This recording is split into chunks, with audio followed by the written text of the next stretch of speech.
XM Pro 2 registrasiya o'tish uchun videodagi kommentariyaga kiramiz. Bu yerda men zakrepi chiqib qo'yaman. Shu ссылкаdan registratsiyani o'tishimiz kerak. Chrome, Safari farqi yo'q. Mana birinchisi получите свой bonus debdi. O'qib chiqish lazım u kun. O'qib chiqmasa lazımmaydi. Начать торговля degan joyga bosamiz mana foraga. Bu usti bu yerda O'zbekistonni tanlaymiz. Bu yerda pochtamizni kiritishimiz kerak. Pochtamizni kirgizamiz. Bu yerda parol o'ylab topishimiz kerak. Parol o'ylab topamiz. Bu yerdan ya ptichkani bosib registratsiyani o'tamiz. Endi esa elektron pochtangizga SMS yuboradi. Shu pochtaga kelgan xabardan hozir ko'rsatib o'taman. Mana подтвердить adres elektron pochtaga bosamiz.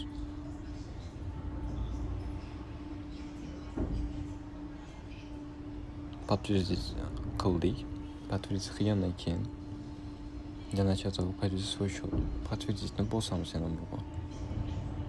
Bu yerdan nomerimizni yozamiz. Önümüzge SMS keladi. SMS kirganimizdan keyin ismimizni yozishimiz kerak. Masalan, Shokar. Bu ochsamiz kiritmasa ham bo'ladi. Familiyamizni yozamiz masalan. Medif bo'lsa. Tug'ilgan sanamizni yozishimiz kerak bo'ladi. Masalan, 07 birinchi yil yozish kerak ekan. Masalan, 2005 07 Keyin adresni yozamiz.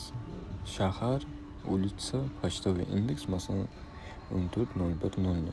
Bu Samarqand shaharniki. Shuna qilib o'tamiz registratsiyadan. Registratsiyadan o'tgandan keyin shot ochishni tushuntirib o'taman. Sizdan o'tib oldik. XM'ni yuklab oldik. MetaTrader 5 yoki MetaTrader 4 ni tanlashimizga to'g'ri kerak bo'ladi. O'zim tavsiya beraman MetaTrader 5 ni, chunki ancha osonroq. Mana yopilmagan, ochilmagan zelkalarimiz bor bu yerda. Shu uchun kirib oldik. Bu yerdan keyin pasport подтверждениеdan o'tishimiz kerak. Shotimizni подтвердить qilish uchun подтвердить shot degan joyni bosamiz. Разрешить qilamiz. Обязательно informatsiya degan joyga подтвердит'ni bosamiz. Birinchi bajarildi. Endi ikkinchisiga o'tib загрузка документов degan joyga bosamiz. Bu yerda dokumenты не загружены hali o'tmagan deyapti. Pastga tushamiz. Начать verifikatsiyani bosamiz. Verifikatsiyaga bosganimizdan so'ng начать проверкаga bosamiz. Pasport degan joyga bosib olib, eski pasport bo'lsa, oldini rasmga olamiz.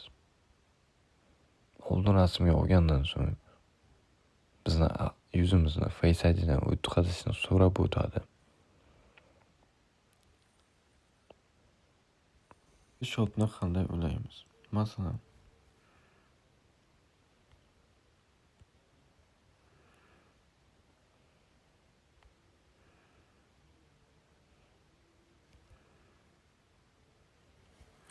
endi masalan biz shot ochdik, bizdan 0 ko'rinadi, shu uchun ulab olishni ko'rsataman. My shot degan joyga bosamiz. Bu yerda pastida server degan narsani mana kopirib olamiz. MetaTrader 5 ga kiramiz. Pastda настройки degan joy bor. Настройкиga bosamiz. Pluschani bosib bu yerda shu kopirib qilgan narsamizni shunday qo'yamiz. Tamam. Bu yerda logins.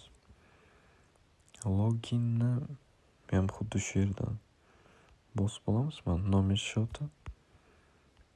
Boshda yozgan parolingizni kirgizamiz. Yozib kirgizamiz, keyin bossak kiradi. Hisob to'ldirish uchun yana XM ga qaytamiz. Пополнить счет degan joy bor. Mana пополнить счет. Bu yerda Visa karta, Uzcard, Humo. O'zim tavsiya qilaman Visadan to'ldirishni, agar Humoda bo'lsa undan ham yaxshi.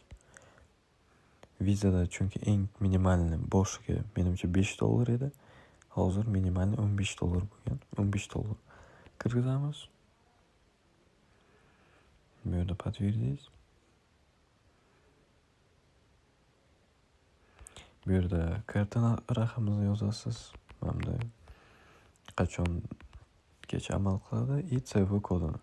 Keyin kimga karta tegishli. Yozib bo'lgandan keyin pay qilamiz. 2 minut 1 minut ichida tashlab beradi.